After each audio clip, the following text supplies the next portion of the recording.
Oh wow, that Doctor Who episode last night was awesome.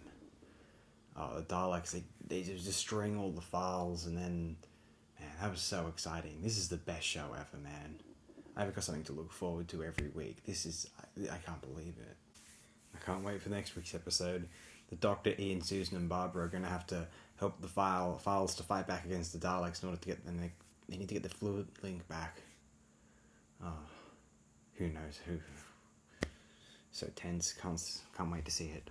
This episode may be the first time we hear a Dalek utter "exterminate." Christopher Barry, no doubt, a bit upset with how Richard Martin handled the episode, decided to really up the ante, and this is the camera in this episode takes a lot more time to showcase the very able sets that were designed for the production. I think the elevator sequence is well paced, and we have a quite a sound understanding of the spaces where the action is taking place. And then when the Daleks are hiding from the fowls coming into the room with all the food gathered, I think they have some really interesting and kind of communicative, informative shots there. It's quite impressive for what it is.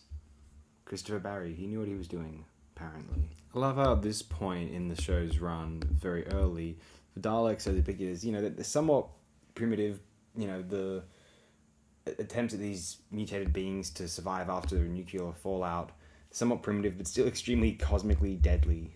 I like that component of their existence. Nothing much more to add here. As I said earlier, I've said everything I needed to say in episode 1 and episode 2 more or less.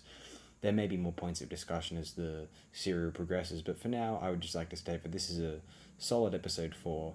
It makes me excited for the next one. Christopher Barry does an able job of direction, and if you're so inclined, I shall be with you in the next video.